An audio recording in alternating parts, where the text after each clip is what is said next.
institution, which is so important today. We appreciate the opportunity to host this important conference each year, squarely within that important mission, a forum for all of you members to gather, enjoy some fellowship and fun with your colleagues, and plan your work. Again, I want to thank our board, who many of them are here today, and our private sector partners. Without their ongoing commitment and support, we could not do the work we do. So thank you, all of you.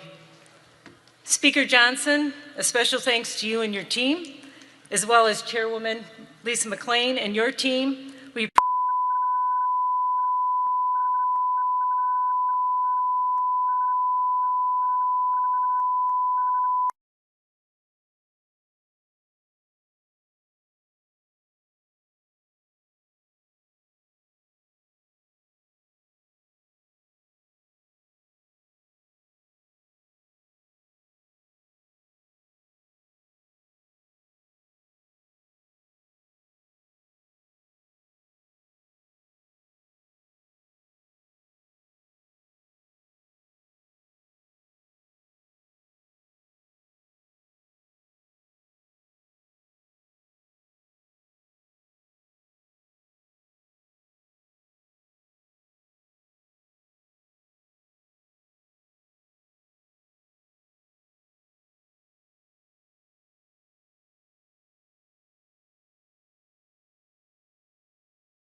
honest, where Joe Biden, he left us in a pretty big hole that we have to dig ourselves out of, and that will do. Inflation caused families' budgets to rise. Manufacturers were pushed to the brink. Job creators felt like Washington had turned their backs on them. And the American people sent us here to fix that. And alongside our great president, Donald Trump, we have a duty and a responsibility to fix it, and I actually believe we will. We are working to lower costs, unleash American manufacturing, strengthen our energy independence, and put bigger paychecks back in the pockets of each and every American. But every single vote we take, every hearing we hold, and every policy we shape carries responsibility. There's a third thing we're holding right here in the palm of our hands too, and that's the pressure of an election.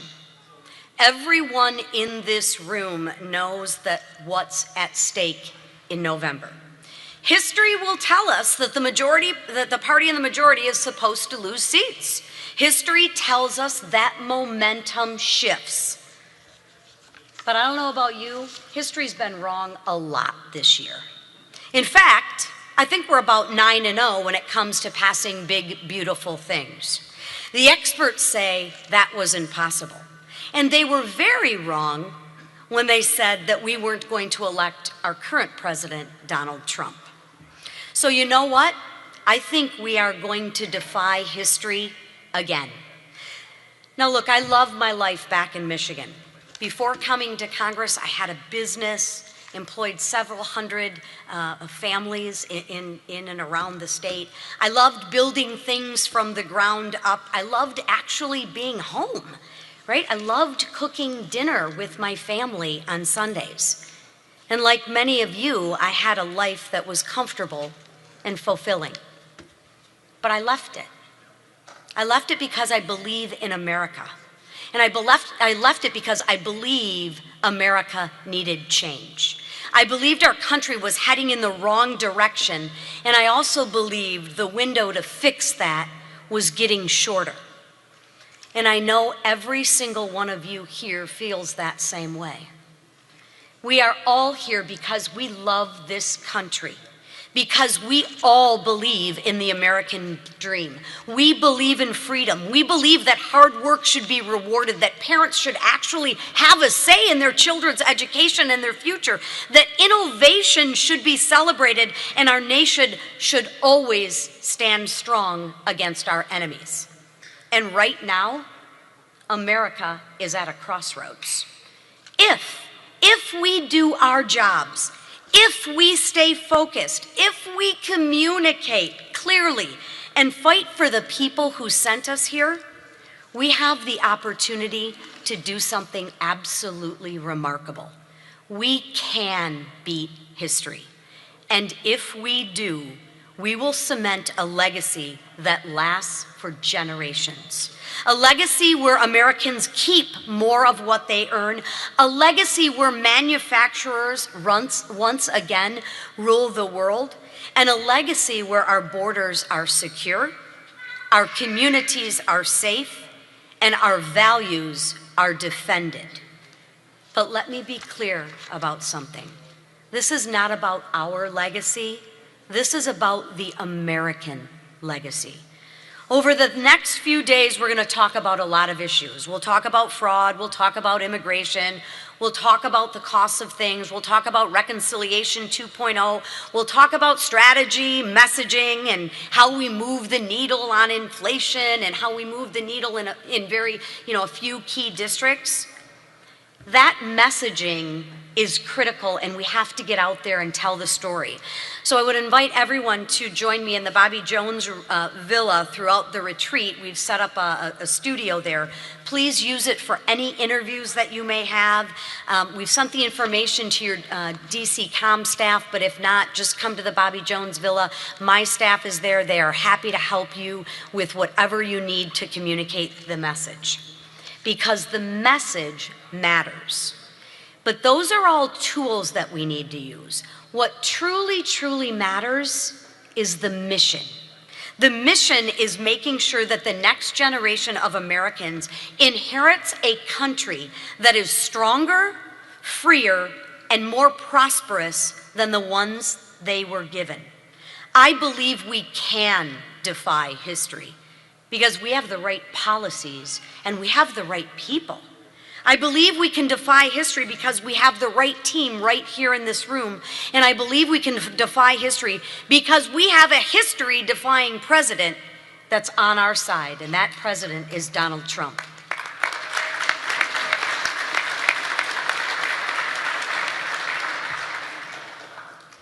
So, ladies and gentlemen, friends, colleagues, families, and for the spouses who are here, thank you for letting your spouse do what they love to do to help save this country for the next generation. And with that, let's get to work.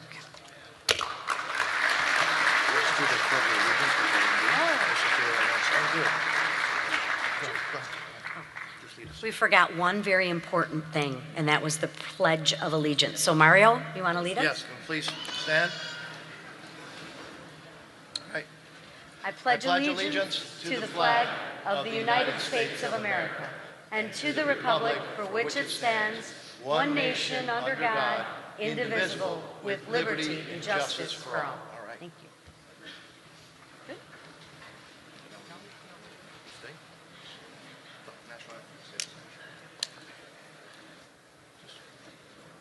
If you could please remain standing for the national anthem of the greatest country on earth.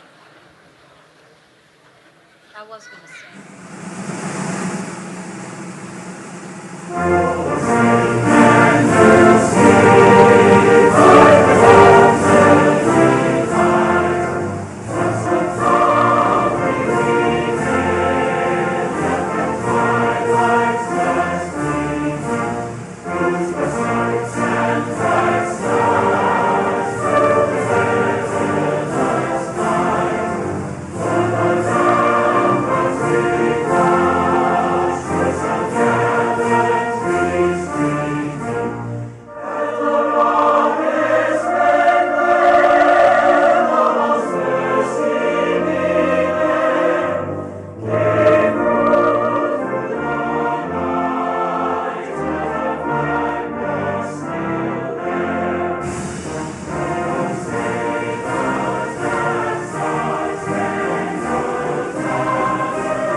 across the land.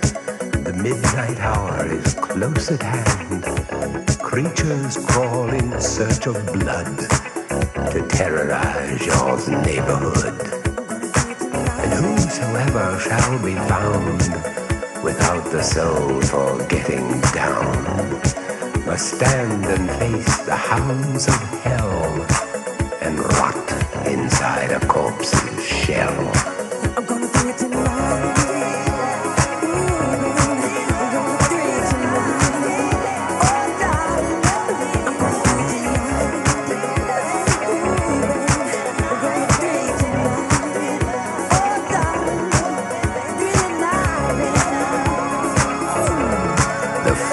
Stench is in the air, the funk of 40,000 years, and grisly ghouls from every tomb are closing in to seal your doom.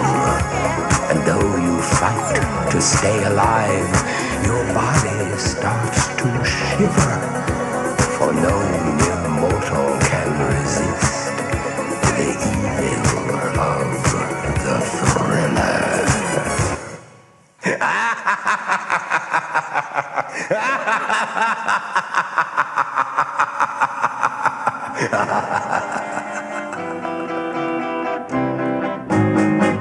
Hold me close, hold me tight, make me thrill with delight.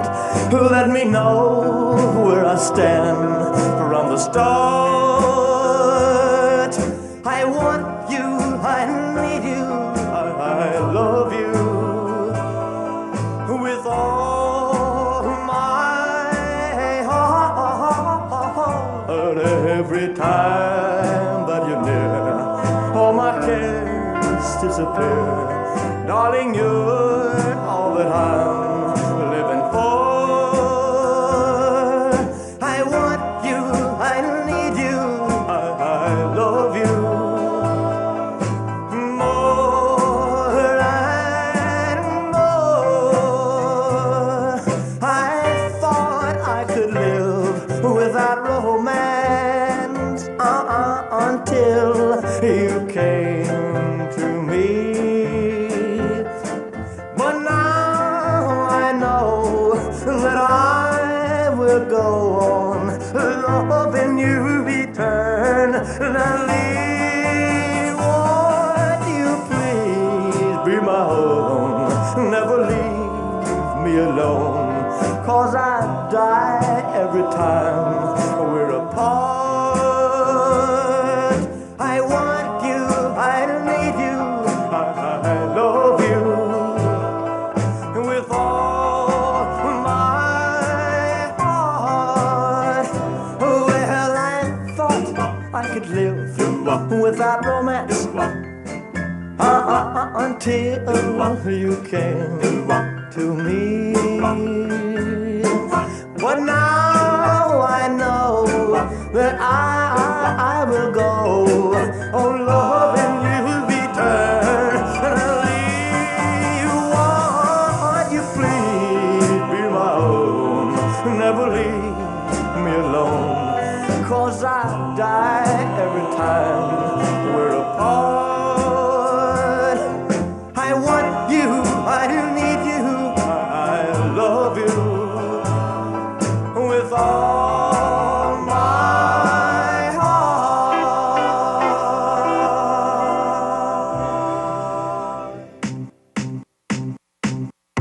I remember when I lost my mind.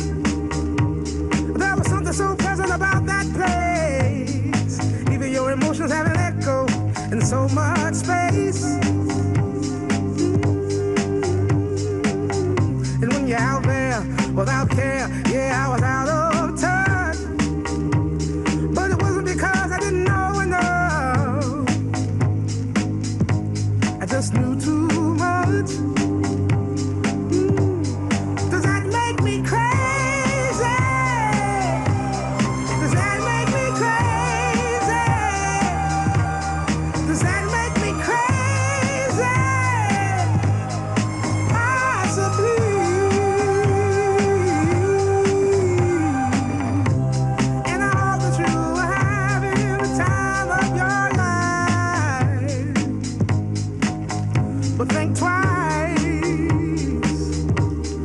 my only advice. Come on now, who do you think you are? Bless your soul. You really think you're in control? Well, I think you're crazy. I think you're crazy. I think you're crazy. Just like me.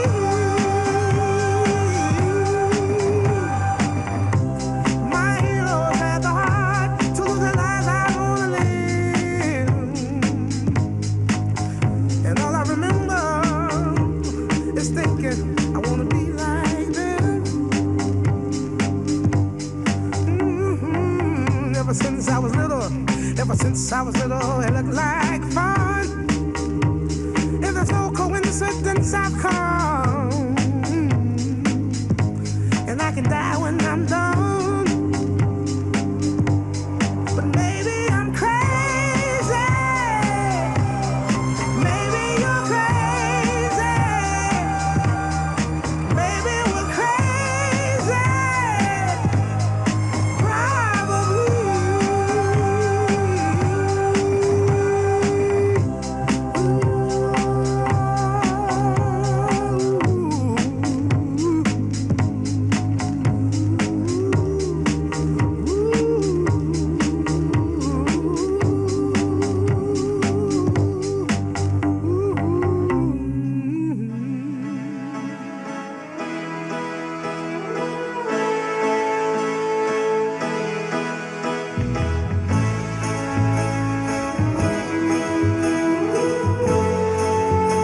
Ladies and gentlemen, please take your seats.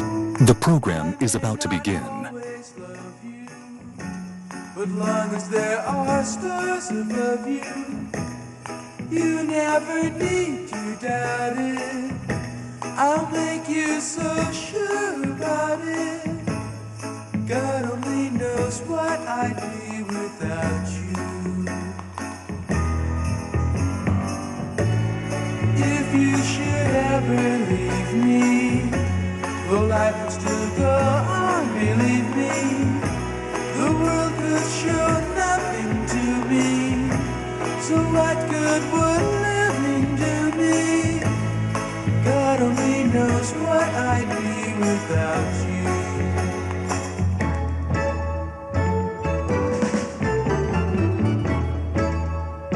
Ladies and gentlemen, please take your seats.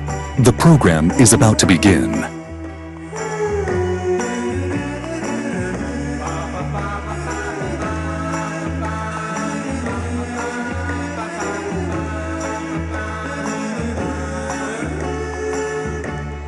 God only knows what I'd be without you.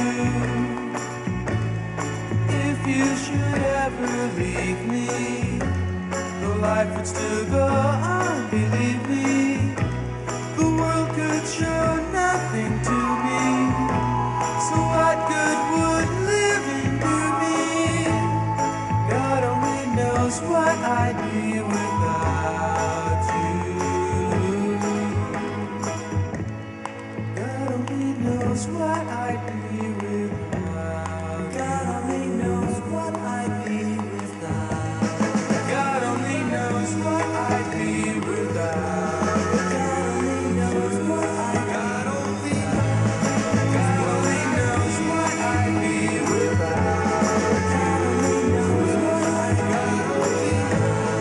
God only knows what I'd be without. God only knows what I'd be. God only knows what I'd be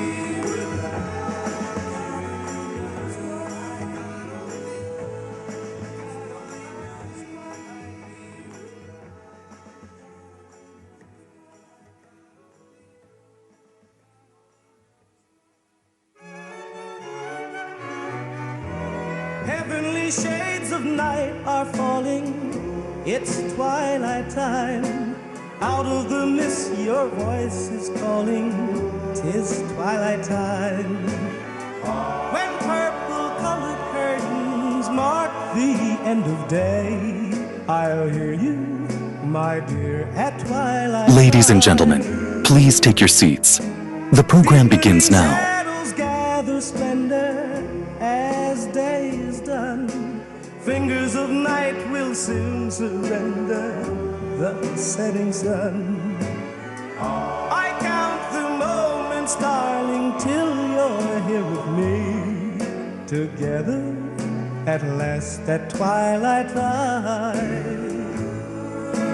Here in the afterglow of day, we keep our rendezvous beneath the blue air. In the sweet and same old way, I fall in love again as I did then. Deep in the dark, your kiss will thrill me like days of old, lighting the spark of love that fills me with dreams untold. Each day I pray for evening just to be with you. Together at last at twilight time. In the afterglow of day, we keep our rendezvous beneath the blue air. In the sweet and same old way, I fall in love again as I did then. Deep in the dark, your kiss will thrill me like days of old, lighting the spark of love that fills me with dreams untold. Each day I pray for evening just to be with you. Together at last at twilight time.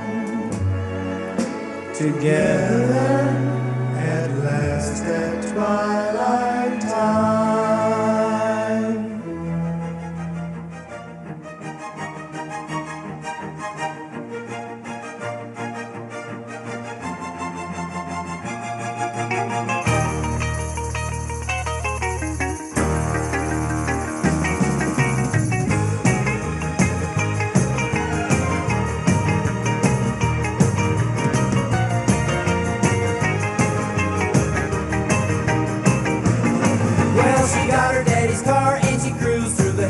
Stand now.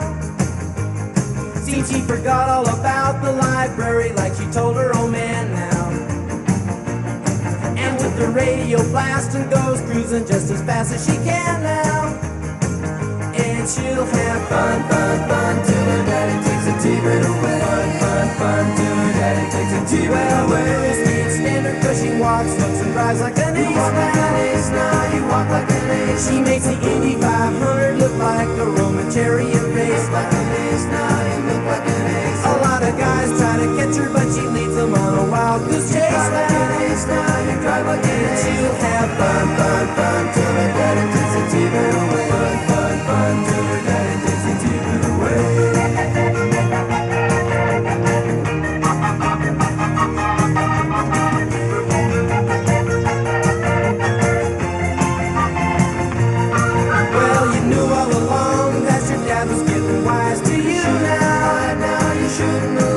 Since he took your set of keys, you've been thinking that your fun is all through. You shouldn't have lied, now you shouldn't have lied. But you can come along with me, 'cause we got a lot of things to do. You shouldn't have lied, now you shouldn't have lied. And we'll have fun, fun, fun, now that daddy took the T-bird away. Fun, fun, fun, now that daddy took the T-bird away. Fun, fun, fun, now that daddy took the T-bird away. Fun, fun, fun, now that daddy took the T-bird away.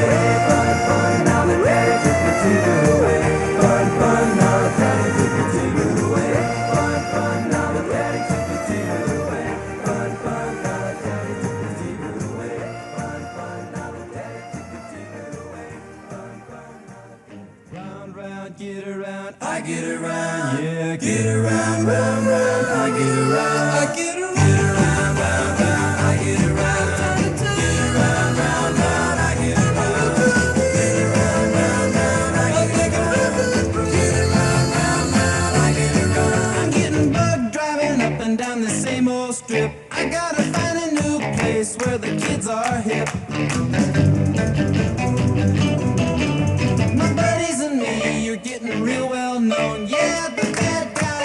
us and they leave us alone. I get around, round, round, round, I get around. Get around, round, round, I get around. Get around, round, round, I get around. Get around, round, round, I get around. I get around, get around, round, round.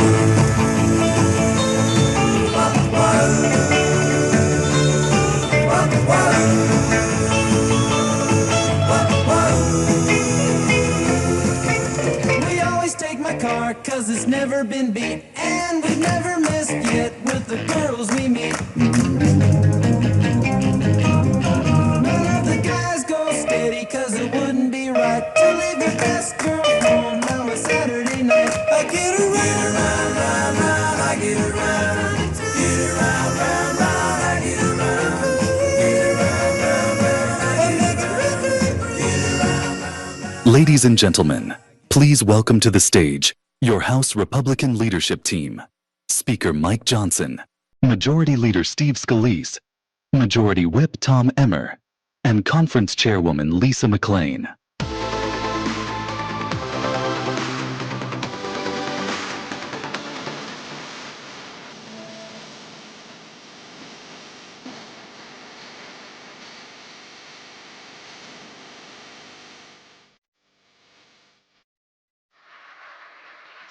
Thank you all so much. Have a seat for just a moment. It is so good to be here again at Doral, President Trump's amazing property. How about a round of applause for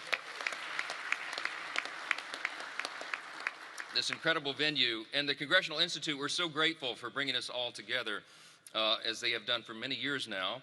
This is the best time to be together. It's the best place to be together. We have so much to celebrate. When we were here just last year, we were talking about being on the edge, on the verge of the dawn of a new golden era in America. And my friends, that is exactly what we are in the middle of now, the new golden era, new golden age. And that's because when voters gave us this mandate in the election of 2024, they wanted us to fix everything. As you know, every metric of public policy was an absolute disaster. And they gave the President of the United States, this president, 75 million popular votes. He won the Electoral College decisively, and along the way, and in large part because of his coattails, we had the largest popular vote ever in history for House Republicans, almost 75 million votes. That's right. So we came in with a mandate, and we came in with an agenda, and we began to work very hard. We worked hand in hand with the president to move that agenda along, the America First agenda. And the record of the first year of the Trump administration in the last couple of months has been promises made, promises kept, because we take the responsibility that we have been given by the people seriously. It's a restoration of common sense. We are bringing America back again, and it's largely because of the leadership of the gentleman that I'll introduce to you in a moment. He is the most active president, the most energized president, the most successful president, I believe, in my lifetime, and he's proven it over and over and over. And part of it is because he doesn't sleep, thankfully. He's got so much to do. And I know that because I get calls from him at 2 a.m. and 7 a.m., sometimes in the same day. He doesn't require a lot of sleep, thankfully, and he is the man for the moment. His achievements are incalculable. History will record that this president came at exactly the right time. On the eve of the 250th anniversary of the greatest nation in the history of the world, the most free, most successful, most powerful, most benevolent nation that has ever been. And we understand, and he understands, that it's not guaranteed. He understands that we have to fight for it every single day, and he does that every single day. Just in the last week, my friends, anytime this president sees a problem, he jumps right in to fix it. I've been involved in just what I've been involved in the last few days with him. Several days back, earlier in the week, he recognized that the growth of AI and the new tech and the need for data centers around the country and new energy sources. He pulled together all the leaders in the industry. He's the only person that has the gravitas to be able to do that. And he pulled them all together, and they signed the Ratepayer Protection Pledge to make sure that energy prices continue to go down and don't rise, even though the demand, that's right, it's a big thing. And then a couple of days later, we're working hard in the House, and the House leadership team's doing all of our thing, and I get summoned back to the White House. What is it now? Well, the president needs to save colleges and universities. The NIL, the name, image, and likeness madness has really gotten out of control, and the president's decided that he's the man to fix it, and he is. And so he summoned us all together, and I mean, you probably saw 60 of the biggest names in college sports and athletics and college administration, university administration, all summoned to the White House for a productive meeting to get the SCORE Act and our solutions done and finished up. A few days later, I turn on the TV. You know, I'm trying to rest a little bit. The president doesn't. Why? Because now he's back down here in South Florida, and he has brought together and created the New Hemisphere initiative to take out narco-terrorists and secure the hemisphere. This security for the Americas. It's a new initiative that he alone has conceived. This president never stops. There's so much to fix. We have the right man for this hour. History will record one of the most consequential presidencies in the history of this extraordinary country. We are all blessed to be a part of it, to work alongside him in the legislative branch and to get this done for America. We will continue to do that as we head in to the most important midterm election of our lifetimes. We all know that. Without further ado, my friends, I want to present to you not just our host and the property owner, but the 45th and the 47th President of the United States, Donald J. Trump. From the lakes of Minnesota to the hills of Tennessee, across the plains from sea to shining sea, from Detroit down to Houston and New York to LA, where there's pride in every American heart, and it's time we stand and say that I'm proud to be an American, where at least I know I'm free. And I won't forget the men who died, who gave that right to me. And I gladly stand up next to you and defend her still today. 'Cause there ain't no doubt I love this land. God bless the USA.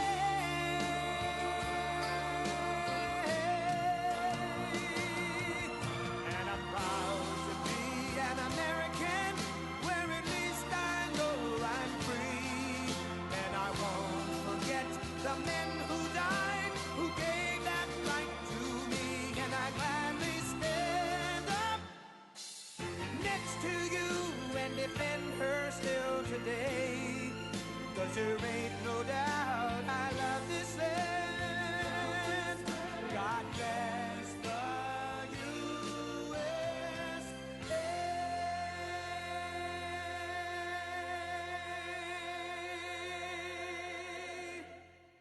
Wow. A lot of friends. Sit down. We have a little time. Just everybody. Thank you very much. And to our great speaker, Speaker Johnson. And hello to the men and women of one of the most consequential Republican majorities in history. It's not a big majority, but it's just about the most consequential. The job you've done is incredible. And they are members that are warriors and really people that are for the American people, and that's why you're doing well, and I think that's why we're going to continue to do well. We're fighting a little tradition, you know, historically the person that wins, Democrat or Republican, wins the presidency. For whatever reason, it doesn't work out, but we've done a lot. I don't know, I think we had the best first year of any president ever, and that includes you. You came along with me, you made it happen. So with your help and hard work, we're making America great again, and we're doing it much faster than we thought, and it's better, stronger, and our country is doing really well. I mean, at a level that nobody thought. We took a little excursion because we felt we had to do that to get rid of some evil. And I think you'll see it's going to be a short-term excursion. How good is our military, right? Amazing. How good. Short term. Short term. Thank you. They're great. You know, we all together, in my first term, we rebuilt our military. And I didn't know I'd be using it so much in the second term, but we have a military like no other. It's not even close. But I especially want to recognize the rest of our amazing House Republican leadership team and so many of my friends that are congressmen, some senators. We have some great people in this room, but including Majority Leader, a real brave guy, because I know the real story. I was there that night with him in the hospital when he was given a very small chance of living by a doctor who was very good, by a wife who was desperately in love with him. She cried so much. Because I've seen the other two. I've seen guys at the end of the line, the wives aren't exactly shaken up.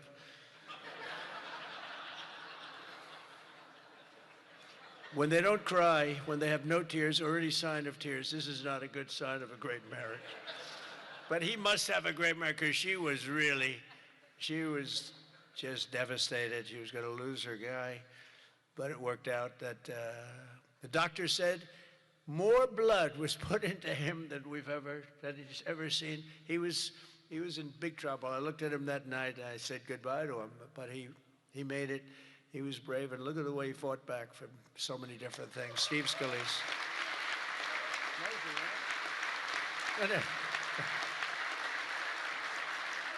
And we have another one, Tom Emmer, who I really got to know over the last few years, and I'll tell you, he's a winner. He's a champion with another great wife. We got good wives up in there.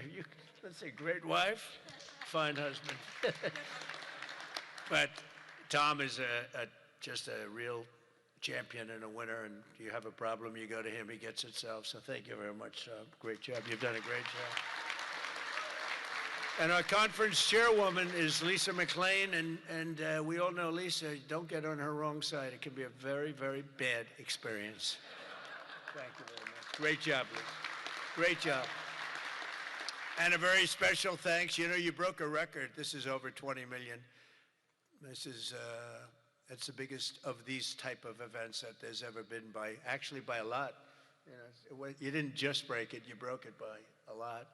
So I want to congratulate you. But there's just great spirit. The Republican Party has fantastic spirit. The level, I don't think, has been seen before. I really don't. We have to get a couple of people on board, which in at least one case is virtually impossible. I wonder who that might be. A sick person. But I want to say a very special thanks to everyone at the Congressional Institute for helping organize this event. This has been amazing.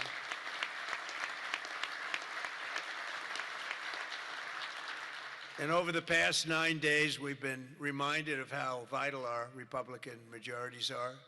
And it's, it's America's future. We're really fighting because these people, you saw the other night at the State of the Union, you saw these people.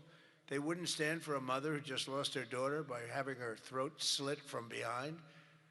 They wouldn't stand for the helicopter pilot who just got the Congressional Medal of Honor for landing safely in Venezuela, a helicopter with a lot of soldiers on that helicopter. And he was able to land it safely, and his leg was practically ripped off. And for those people that know about helicopters, you land them pretty much with your legs, right, Tom?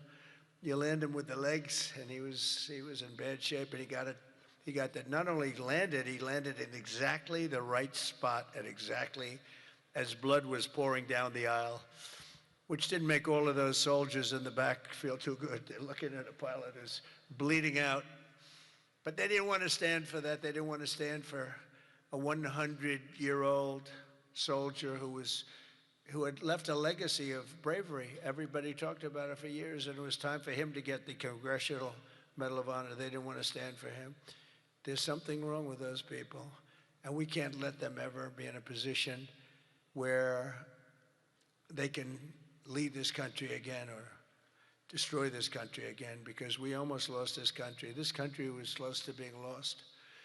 The representatives in this room provided the pivotal votes in securing a record $1 trillion for the United States military this year, and now the world is witnessing the importance of that investment with one of the most complex and stunning operations ever conducted, and that's Operation Epic Fury. That's a great name, isn't it? Epic Fury.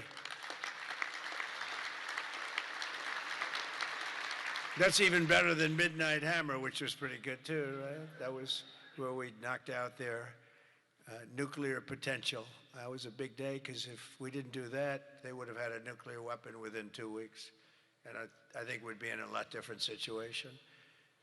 And then you had, of course, what they did in Venezuela, how that was just so far so good. We've done a real job. We've got all good ones. If you go back and you look at Afghanistan with Biden, one of the worst, I think the most embarrassing moment in the history of our country. If you look at what happened with Jimmy Carter, also with Iran, but if you look at what happened with the helicopters and the hostages, it cost them the election. It was what a mess. The world respects us right now more than they have ever respected us before.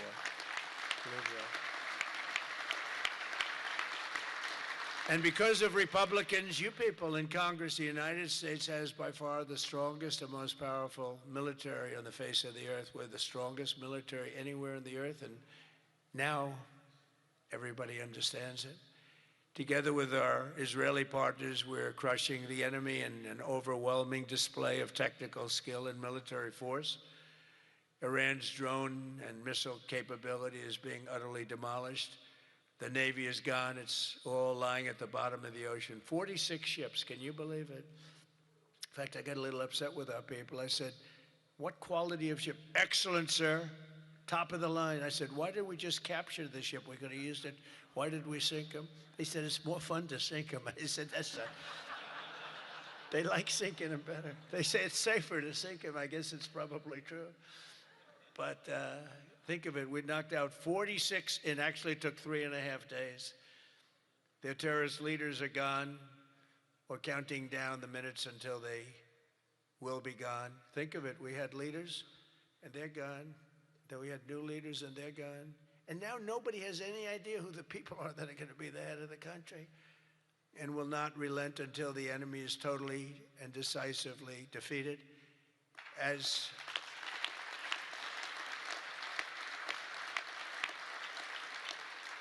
And remember, Iran did so many bad things. They were really, if you look at Soleimani, who was taken out, as you know that, but you know who. But if you look at Soleimani, the father of the roadside, you call it a roadside bomb because most people don't understand the different terms. It was where they plant bombs in roads. As you drive by, happily drive by, the bomb goes off, and no matter how strong the armament, it just kills the people. Or you lose your arms, legs, and face. And those bombs got worse and worse, and he got happier and happier, and we took him out. That was a big thing because he was the head. It might have been a much different story. They may have been much more capable than they are had he lived, because he was capable. He was vicious, violent, and capable. But we got rid of him first term. And we did so many things. I mean, we've done so many things, but as you know, on Saturday I traveled to Dover Air Force Base to be with the families of 6 fallen warriors as they returned to American soil. And I know that everyone in this room joins me in sending our prayers and eternal gratitude to the families of those great heroes. Those families are incredible families, devastating to be. Hardest thing to do, you know, I've done it a lot. The hardest thing to do is to go to Dover, because Dover is where, for the most part, a lot of the fallen, the warriors, the great young people that have died in war, they seem to mostly go to Dover. They come home to Dover. Dover does a great job of handling things. They have men assigned to the family. They have men and women that are incredible, assigned to the families. It's a beautiful thing, but it's also a very sad thing. But they all said one thing to me: make sure you win, sir. Make sure you win. They weren't playing games. They want to make sure. They said it. Everybody said it. They were separate, but everybody said the same thing: make sure you win. We will. We've already won in many ways, but we haven't won enough. We go forward more determined than ever to achieve ultimate victory that will end this long-running danger once and for all. 47 years, it should have been done a long time ago. world would have been a different place had some president had the courage to go and do it. They should have done it many, many times. They had many opportunities. The United States of America is the greatest and most exceptional nation in human history and will not be threatened by evil terrorists and lunatics any longer. We just can't do that. And, you know, when I always talk about how great our nation is, I don't know, I don't consider our nation very great for 4 years under Biden. We were a laughingstock all over the world. We were a laughingstock. So, you know, I say great, great, great, but I don't know. When you look at what happened with so many different things, the open border, 25 million people, many of them very bad people pouring into our country with open borders that just said, come on in, makes no difference. They emptied their jails into our country. 11,888 murders, 50% of which murdered more than one person. The drug dealers came in, the mentally insane came in, they emptied their mental institutions, they emptied their insane asylum. That's a step above a mental institution. They emptied them all right into our country, and we've done a great job of doing what we've done. Think of it, we have the lowest crime rate that we've ever had. We have the lowest murder rate in 125 years, and we're saddled with all of the problems of the criminals that were let in. You know, look, they're smart people. I know the people that run those countries, every one of them, and they're all streetwise, very smart, and I would do exactly the same thing. They emptied their jails into our country. I said that was going to happen when I heard that they were having open borders. I didn't believe that they were going to happen. When I realized that they actually were going to have open borders, I said, we're going to have every person in jail. We're going to have every drug dealer. We're going to have all these countries all over the world. The Congo, they emptied their jails all the way from the Congo to all parts of South America, Asia. They sent in their people in jail, murderers. Some of the worst people on earth got sent into our country. And I'll tell you what, ICE is unbelievable, what they have to put up with and how tough they have to be. That goes for Border Patrol, and it goes for law enforcement, our law enforcement people. But sadly, even as our service members are fighting bravely to protect America abroad, the Democrat minority in Congress is deliberately sabotaging our national security at home. And you're going through it right now, fellas. I mean, you're going through, it's not even believable. You know, we should be very safe right now, especially when we're attacking somebody that's evil, bad intention. But last week, 53 House Democrats voted against a resolution affirming that Iran remains the world's #1 state sponsor of terror.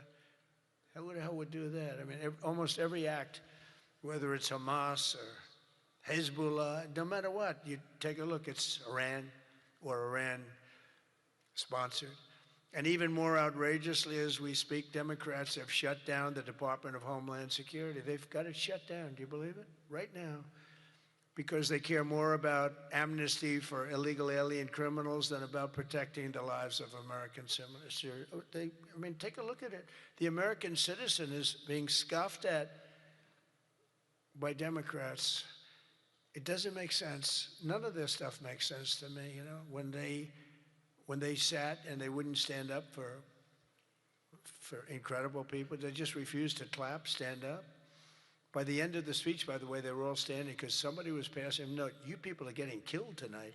They were all, they'd stand up for everything I was saying. At the end, that last half hour, they were standing up for things that they shouldn't have stood up for because they got the word, you're getting killed tonight. Stand up and clap for the woman that just lost her daughter, please, to a violent criminal. But Democrats must vote immediately to reopen the Department of Homeland Security so that we have the resources to keep America safe.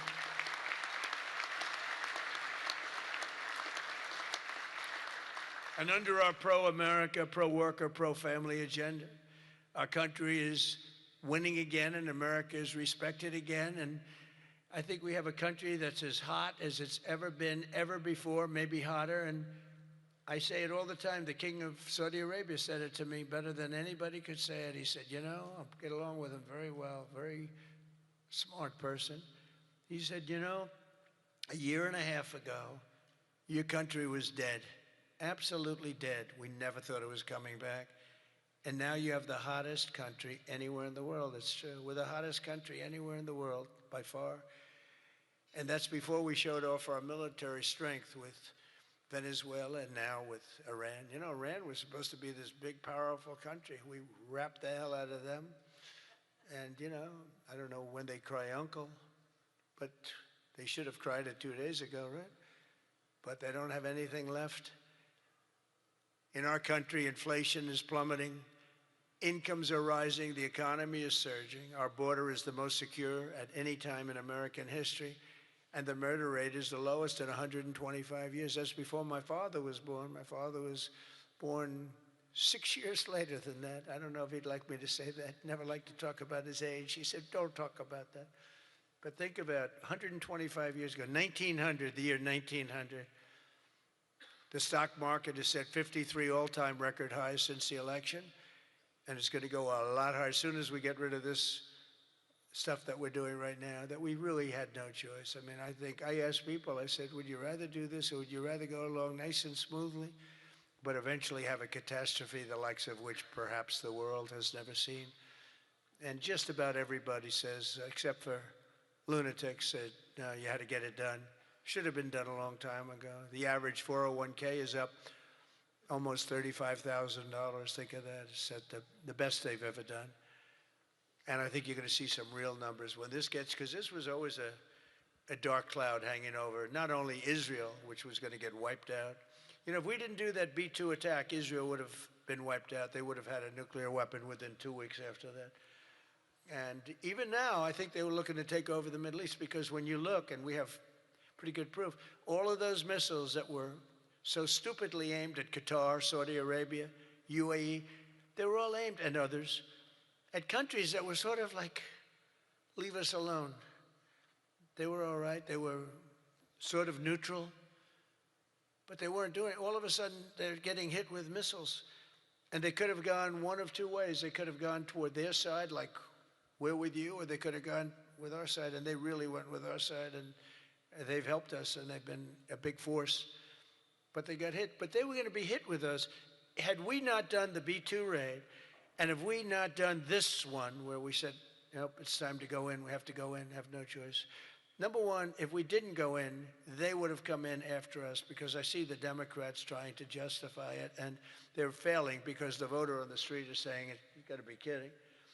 But I see where they're going, where they're always saying, no, there was no reason. Well, I'll give you the best reason of all. Within a week, they were going to attack us, 100%. They were ready. They had all these missiles, far more than anyone thought. And they were going to attack us. But they were going to attack all of the Middle East and Israel. And if they had a nuclear weapon, they would have used it on Israel. And this was going to be a major attack. And they had all of those missile sites and all those launchers that we got rid of, about 80% of them right now, by the way. Got rid of most of the, see, it's died down to a trickle. There are very few launchers left. What our military has done is amazing. They wiped out almost 20%, maybe 22, 23%, but the rest are going very quickly. And the missiles have been largely knocked out. The drones have been knocked down, and we're hitting where they make the drones. We know them all, and we're knocking the hell out of that now where they manufacture the drones. A lot of work, a lot of brilliant work, but we're going to have a much safer world as soon as it's finished, and it's going to be finished pretty quickly. With the help of our House Republican majority, we passed the largest tax cuts in American history, and we have to be talking about it. And with the great, big, beautiful bill, we delivered no tax on tips, no tax on overtime, and no tax on Social Security for our great seniors. And we did something else which is great that nobody ever talks about, Tom, and we have to talk about it. We made interest on auto loans fully deductible. That's never happened. We've never had that. Rich people always get deductions, but middle-income people, people that have to struggle a little bit, never did. But now they can deduct the interest paid against their taxes. We have one little proviso, and I put this on, it's very important, only if the car is made in America, all right? That's going to have a huge impact. That's going to have a huge impact. We passed the Trump accounts to give every child in America a head start on the American dream, and that's so good. It was, I'll tell you, the Dell family, Dell computer, put up $6,250,000,000. Think of it. He started with very little, nothing, very, very little. Started making computers on his bed. And he said, yeah, people started liking them better than the ones from the store. And he never stopped. And he can write a check for $6,250,000,000. He said, and his incredible wife, Susan, they said that's the best thing they've ever done. He's so proud. He's going to do it again. Going to do more. And we have a lot of other people. A lot of very rich people are doing it. A lot of people that aren't so rich are doing it. They're doing it for their kids, but it's turning out. So a young child turns 18 or 21, and all of a sudden they have $100,000 in the bank. What a difference that is between having that and having nothing. And it could be more than that. It could be a lot more depending on what happens with the world. And we passed 100% expensing and bonus depreciation on all new equipment, factory construction and investments, and that's what made our first term. We had the greatest economy in the history of our country in the first term, and this one's going to blow it away. Again, we had a little pause, but it's not a very big pause. With your help, we also passed the largest regulation cuts in American history, ending the Green New Scam, one of the greatest scams in history, and massively increasing production of American oil, natural gas, and clean, beautiful coal. We brought coal back. You're not allowed to say coal without clean, beautiful. Got to be clean, beautiful.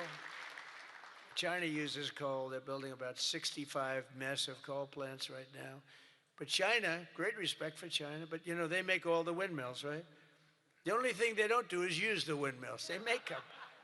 But try finding wind farms in China. There aren't too many of them. In my State of the Union address, I laid out an ambitious agenda that should be our roadmap this year, and it's starting with lowering the cost of living. You know, they gave us a mess. We inherited a mess, an absolute mess. And the mess was many things. They were bad with our military. They were bad with everything. I mean, I said, name one thing that they did right. They can't name one thing. But they also gave us very high prices. And then they said the word affordability. That's the first time I ever heard it. They said affordability. My first day in office, they said affordability. They're the ones that caused the problem, but we're really bringing down prices big. Do you notice you don't hear that word anymore, Mike? They don't say it anymore because we brought down prices so much. So our message is simple. Democrats created the high prices, and our policies are totally ending them, and they're ended, and we're doing better. We're even bringing them down further. They'll be way down, and we're bringing, you know, if you go back into the last period, I would say, I think it's 2.5 months, 1.7% inflation. 3 months, 1.45% inflation. Think of that. Whereas they had the highest inflation in the history, the single highest inflation in the history of our country. Now, you know, I always say this. They say 48 years because I don't want the fake news to get me on this. They say it wasn't history, it was 48 years. That the inflation was the highest in 48 years. But I don't know, in some ways 48 years sounds even worse because it's very specific. Yeah. But they had the highest inflation probably in history, but in 48 years, we inherited that. One of the first targets must be the crushing healthcare. We have to crush and take over the healthcare situation, which we can do. For the first time, we can do it since the passage of the Unaffordable Care Act. Big insurance companies have gotten rich. They've made money like practically no other companies have made, with our government giving them hundreds of billions of dollars, and their stock prices soaring to up to 1,700%, 1,000%, 1,200%, 1,600%, and even 1,700%. The government gave them essentially trillions of dollars. And I want that money to be paid to the person, not to the insurance company, and let them go out and buy their own health care. And people love it. People love it. You'll get better health care at a much lower cost, and they'll be sort of part of the system. But the money we spend is so much. We spend numbers that nobody could even believe. But the health care companies, because the Democrats are owned by the insurance companies, remember that. And so they have a problem. That's why it's hard to get it fixed, because they are totally owned and controlled by the healthcare, by the insurance companies. Healthcare insurance, but the insurance companies themselves. So when you want to do something that's good for the people but bad for the insurance companies, it's very, very hard for them to go in a different way. Now, Republicans never do that kind of thing, right? You're owned by nobody, right? Nobody. See, a young girl up here say, yes. Some of them are a little bit shaky, but they're Republicans. We love them. We love them anyway, right, Mike? But they are owned by those big, powerful insurance companies that are making a fortune, and it's hard to get them to do the right thing. They know what the right thing is. So we want the money to be paid directly to the people and let the people go out and buy their own health care, and people love it. They love it. We can own the issue. For the first time ever, Republicans can own that issue. I'm also asking you to take swift action to codify my most favored nation policy on drug prices, the biggest. That alone should win the midterms. We have, and I tell this story all the time, my first term, third year, I actually had a slight, it was 1/4% decline in drug prices. First time in 28 years. I was so proud. I went home, told our great First Lady, who's now a movie star, I got the biggest, can you believe this? That movie was hot, and it is hot. She became a movie star. It was a good movie. But I went home and I said, you know, it's amazing. We do so well, we work so hard. This issue is the single biggest issue. Okay. I had a news conference, I'm embarrassed to say, a long time ago, my first term, third year, because I went up to a level that I did things that nobody's ever done. 28 years, I brought it down 1/4%. Now I brought it down 80%, 90%, 75%, depending the way on, it's driving the fake news crazy because I say 400%, 500%, 600, depending on the way you want to talk about it, if you want to talk about pricing. But using a conservative number, what we've done is we paid the highest price for drugs anywhere in the world, and now we pay the lowest price for drugs anywhere in the world. We are tied for the lowest price. Whoever has the lowest price, that's what we pay. And I did that through tariffs. We had a little disappointing decision, to put it mildly, from the Supreme Court. Terrible decision for the people, but the good news is I have lots of other ways of doing the same thing. I just have to work a little harder. They want me to work harder, but we're doing the same thing with a lot of work. But I used tariffs to get this because I went to other countries. The drug companies were not easy, but I got them. And I said, we're not paying. We were paying for a pill $130 that in London and Germany and different places you'd pay $10. So we were paying 13 times more. They're paying $10, we're paying $130. And the drug companies, I called them in. We had a rough time, but it wasn't that bad. And they agreed because they knew that I couldn't get the countries. You had to get the countries to approve it. And I called up, and you've heard me say this a couple of times, not often, but I called the countries up. I called up France. I said, Emmanuel, you have to cut your good friends from America a reasonable deal. What's happening is you are paying a tiny fraction for drugs. No, Donald, I cannot do anything about that. I said, you can. He said, no, I will not do it. I will not do it. Because he'd have to raise his pill from $10 to $20 and maybe even $30. Ours would come down from $13 to $130 down to $20. Think of that. From $130. That's what you're going to get. From $130 to $20. But he has to double his price from $10, and they were the boss. I said, no, you will. No, Donald, I cannot do that. And I heard this from all the other countries too, very elegant people. And they were saying, no, we cannot do this. We will not do this. I said, yes, you will, 100%. No, we will not. Because, they have to double up their prices. And I said, well, here's the story. If you don't do it, I'm going to put, in the case of Emmanuel, I said a 100% tariff on all wines and champagnes coming into the United States. No, Donald, you cannot do that. I said, I've already got the legislation. It's right in front of my desk. I'm going to sign it. Emmanuel, he said, Donald, I will agree to this. So he agreed. Everybody agreed. I got every country to agree. And now you've done something that no other president could have done. No, I don't want to brag. But, you know, they've said this about a lot of things. No other president could do some of this shit I'm doing. Yeah. No other president. The things I'm doing, nobody else was going to do it. They say it all the time, sir, could you do this? You're the only one can do it. But we got it done, and we got the countries to all go along. Because I said, if you don't do it, I'm going to raise your tariffs to 200%, to 150%, and that's 10 times more than I'm asking for. And every single one, if it took me 5 minutes, that was like a long time. I was doing badly with that one. So now we have most favored nation pricing into permanent law, and you should codify it. But I don't care that much about codifying it, because what politician is going to agree to increase drug prices by 500%, okay? So, but it's still good to have it codified, don't you agree? You know, they're saying, sir, we have to codify it. I said, that's okay, but I'm not. Other things you should codify. That I can tell you.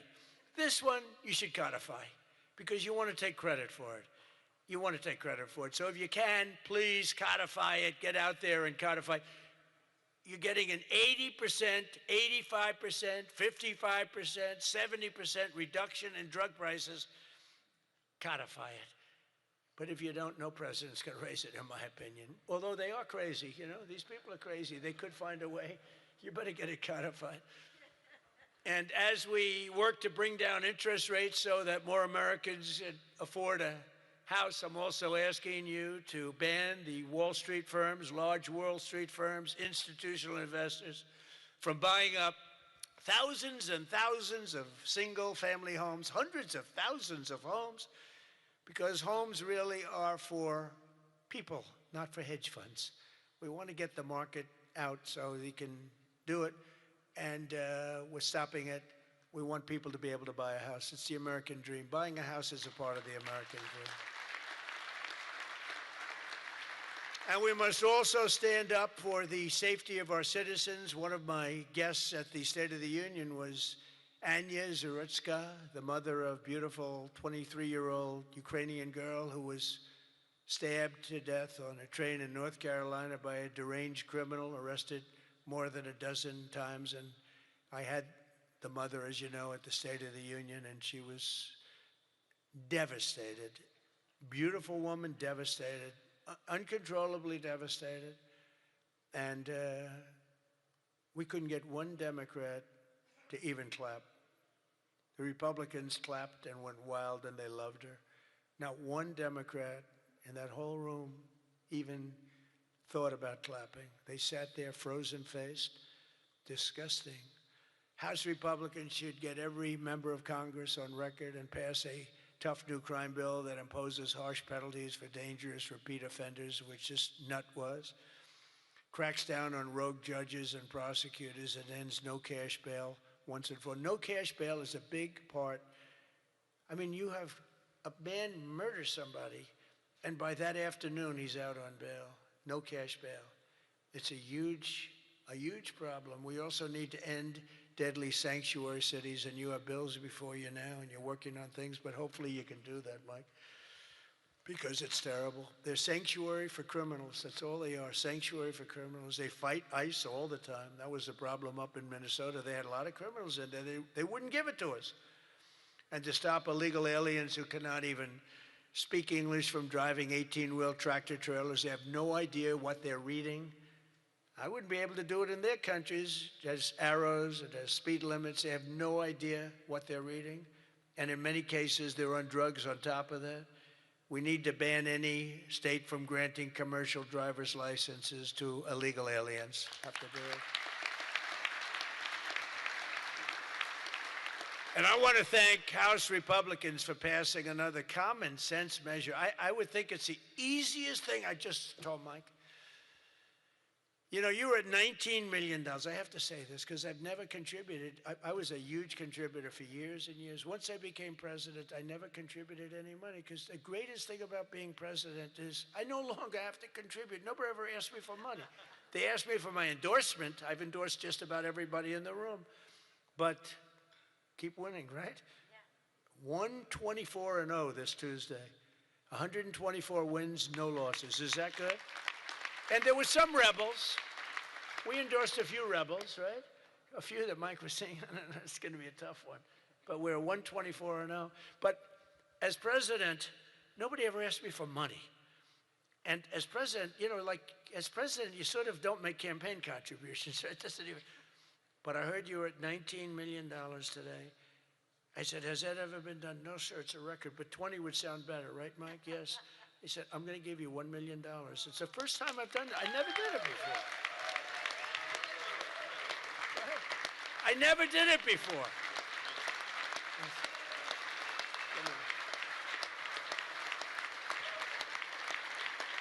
I never did it before. Now I'll be hit up by every political group, every Republican running. Sir, can I have some, give me a little cash. I'll have Emmer come up to me and say, how about a little cash for my campaign?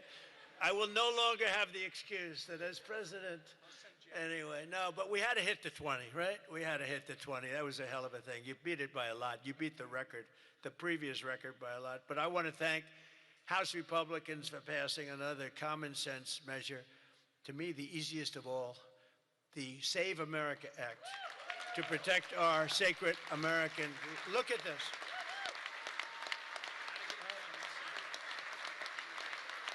Look.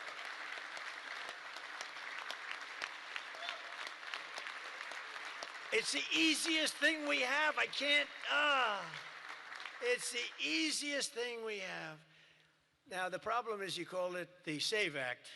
And nobody knew what the hell the SAVE Act. Have you been seeing, I've been working overtime the last month. It's called the, capital the Save America Act. And I saw Schumer yesterday, we will stop Save America. He's getting killed. They can't do it. And then the things within the Save America are so good. But just the title. So we had that with MAGA. Greatest name of all time, Make America Great Again, MAGA. It just worked. You know, I had something, Keep America Great. It was good, but it didn't have that MAGA. You know, there was nothing you could see. I had CAG. And CAG, I said, you know, no longer, that's not good. But MAGA is great, and we'll always respect MAGA. We love MAGA. We're never going to let you down with MAGA. But this one's even better if you think about it. This says, America. We're going to save America. The Save America. How can they fight us?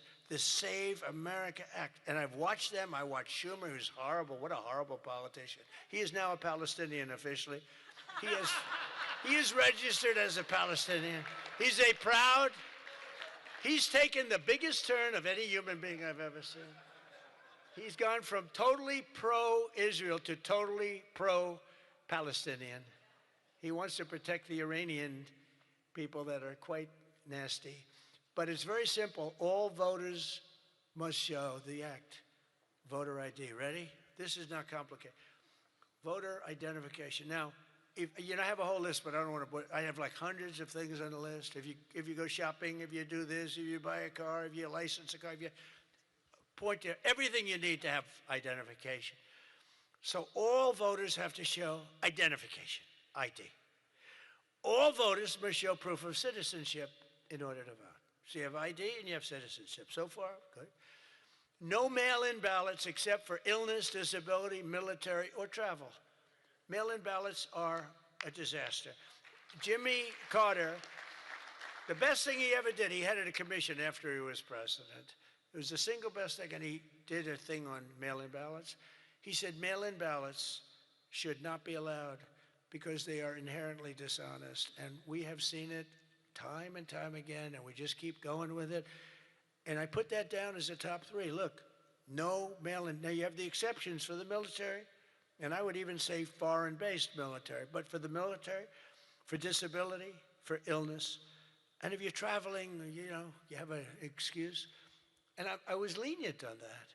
But those 3 things. Then I added 2 more. These are best of, best of. These are called best of Trump. We should also add on to this bill. And so what I've asked Mike to do is to draw a new one with these few things added, and let's go for the gold. Let's not just get one like voter ID, but, you know, it can be given to you by your daughter. You know, your daughter, she has to be of age, like above 6 years old, she's allowed to say. You had to see some of this stuff is so bad. They're doing everything possible because they know if we get this, they probably won't win an election for 50 years, okay? And maybe longer. And they're going to fight like hell. But boy, do they get killed. Because even the Democrats, you saw the numbers today, Democrats voted 86% that this stuff should be passed. The Democrats. With Republicans, you're at 98%.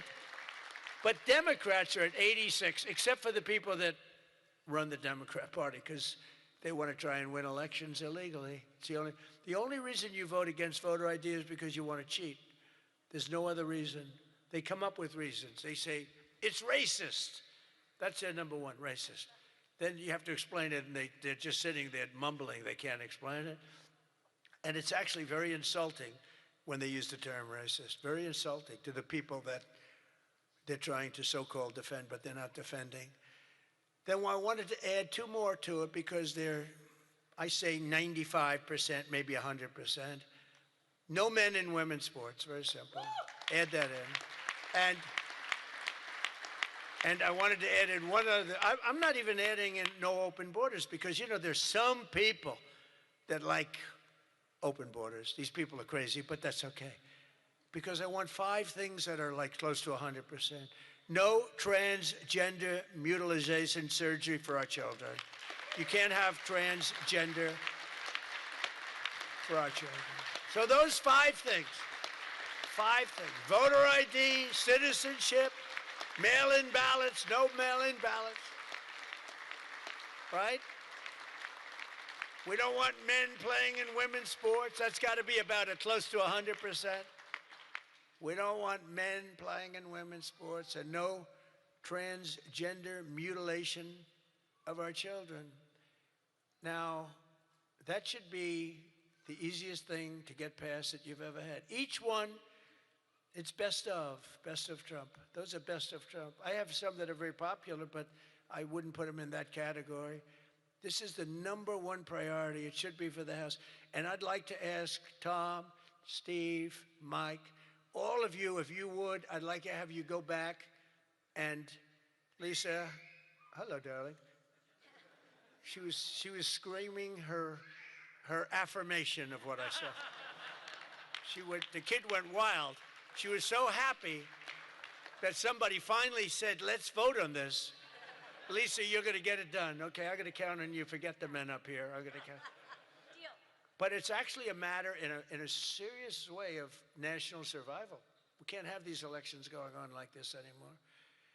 You know, you use paper ballots. If right now they have watermark, it's so safe, it's so good. You put it, it gets under a light. It says, you know, a code. It's very, very hard to cheat. Another thing, and I don't even bring this up, it costs 7% the cost of those crazy machines. You know, I love the machines where they get the machines, they spend all this money, and they announce during the election that the tabulation will go along for another 3 weeks. Right? With mail-in voting, you know, there's not a country in the world that does mail-in ballots anymore. They tried it. France tried it. It failed. They go to paper ballots. They're all doing paper ballots right now. Most of them are doing paper ballots, except us. And nobody is doing what we're doing. And there's no elections so corrupt as the elections in the United States of America. And we can solve them with this. And the reason I put those other two that have not much to do with it is because they are equally popular, and I think it might help us. And for those people that like Pfizer, I said maybe you put them together because a lot of people feel very strongly about Pfizer. Some people don't, but the people that want it, they really want it. And generally, for whatever reason, they're opposed to what we're saying about, you know, about the ballots and about citizenship and all of those things. And so put them together and you might get a vote, but we have to get it done. And then we have to get the Senate to do it. But if you could send a bill up to the Senate, we're going for the gold. We don't want what was said. The SAVE Act, it was all right. Nobody knew what the hell it was, including me. I kept saying, what's this? Save America Act. Don't ever say Save Act again. It's a loser. The Save Act. Nobody has any idea what are we trying to save. It's the Save America Act. If you could send it up in full form, meaning just straight, we will, I think the Senate has to approve it. I really do. I think, and they're going to have to go to the filibuster, and maybe it's going to be the talking filibuster like the old days, the great Jimmy Stewart, right? Remember the great movie, Jimmy Stewart? But they have to get it done, because if we don't get this done, if it takes you 6 months, I'm for not approving anything. I don't think we should approve anything until this is approved. And they can't win politically. Look, you have them in a corner, and they're listening to every word I'm saying, it doesn't matter, because they can't win it politically. Because when they say, we don't want voter identification, we don't want proof of citizenship, all these things are just losers for them. And they won't be able to withstand it. Just like at the State of the Union, they started clapping at the end. I said that. And the reason, because politically, you have to stand for these great people that were being. And the word came out from people watching it on television, you guys are getting killed.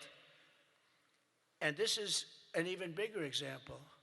So if I could ask the people in this room to go for the gold. We're going for the gold. We're not going for the bronze. We're not going to sign a watered-down version like has been sent up there.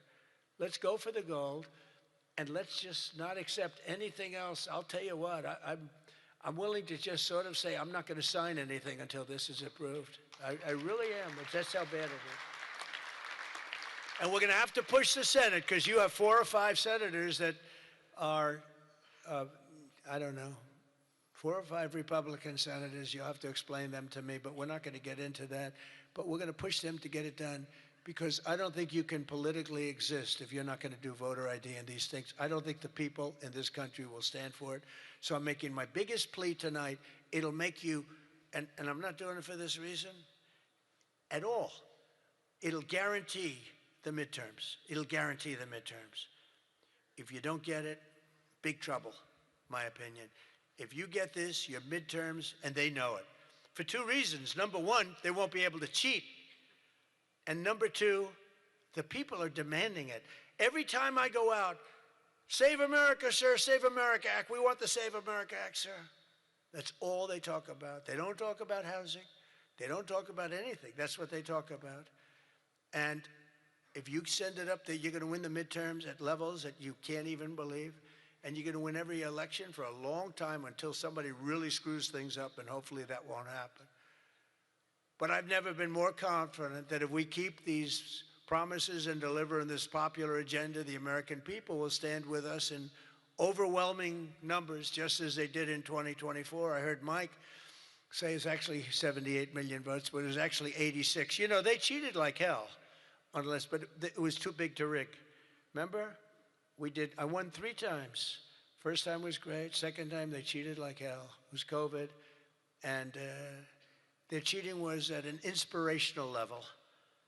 We can't let that ever happen again. And then they cheated again in the last election, but I went up. The term I used most was too big to rig. You got to go out. Don't believe, because we had polls having us way up. I said, don't believe the polls. Go out and vote. Make it too big to rig. And that's what happened. A couple of races they cheated on, they got away with it. A couple of Senate races, my opinion. But we have to make it too big to rig, and that's what we did. But we shouldn't have to win an election that way. You're going to have a hard time winning elections that way. So you got to get that passed. And if we fight, we will win, and we will make our country safer and stronger and richer and greater than it ever has been before. And I want to say, very importantly, because they would like you not to say this, because this is a terrible thing in their opinion to say, God bless you and God bless America. Thank you very much, everybody. Thank you very much.